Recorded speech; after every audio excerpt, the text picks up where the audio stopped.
বিশ্বকাপে ব্রাজিলকে আর্জেন্টিনার চেয়েও বেশি ফেভারিট বলে মনে করেন লিওনেল মেসি। মেসির 5 বিশ্বকাপ ফেভারিটদের তালিকায় সেরা 3ও জায়গা হয়নি আর্জেন্টিনার, তবে জায়গা হয়েছে চিরপ্রতিদ্বন্দ্বী ব্রাজিলের।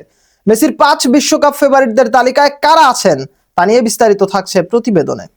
বিশ্বকাপের আগে নিজের দলকে নিয়ে সতর্ক বার্তা দিলেন লিওনেল মেসি। ডিফেন্ডিং চ্যাম্পিয়ন হলেও আর্জেন্টিনায় যে সবচেয়ে বড় ফেভারিট এমনটা মানতে নারাজ আর্জেন্টাইন মহাতারকা।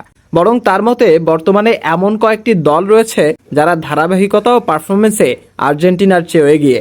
আর্জেন্টাইন সাংবাদিক পোলো আলভারেজকে দেওয়া এক সাক্ষাৎকারে মেসি বলেন, বিশ্বকাপের শিরোপা ধরে রাখা মোটেও সহজ হবে না।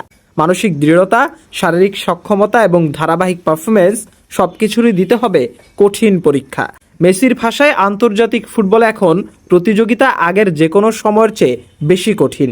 শক্তিশালী দলগুলোর মধ্যে ব্যবধান অনেক কমে এসেছে, ফলে প্রতিটি ম্যাচই হবে ফাইনালের মতো কঠিন। আর ছোট একটি ভুলও পুরো টুর্নামেন্টের গতিপথ বদলে দিতে পারে যে কোনো মুহূর্তে। সবচেয়ে শক্তিশালী দল হিসেবে ফ্রান্সের নাম উল্লেখ করেছেন মেসি। তার মতে গত বিশ্বকাপের রানার্স আপ দলটি এখন আরও পরিণত এবং ভারসাম্যপূর্ণ।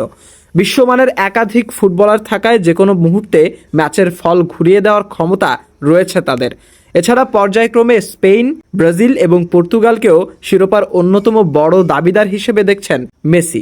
স্পেন সাম্প্রতিক সময়ে দারুণ উন্নতি করেছে। ব্রাজিল অনিয়মিত হলেও তাদের প্রতিভা ও ঐতিহ্য সবসময়ই ভয়ঙ্কর। আর পর্তুগালের স্কোয়াডে রয়েছে এমন মানের খেলোয়াড় যারা বড় যে কোনো দলকে চ্যালেঞ্জ জানাতে সক্ষম।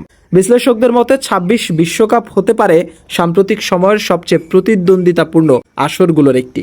ডিফেন্ডিং চ্যাম্পিয়ন হিসেবে শিরোপা ধরে রাখার লক্ষ্য নিয়েই মাঠে নামবে আর্জেন্টিনা। একই সঙ্গে এটি লিওনেল মেসির আন্তর্জাতিক ক্যারিয়ারের শেষ বিশ্বকাপও হতে পারে।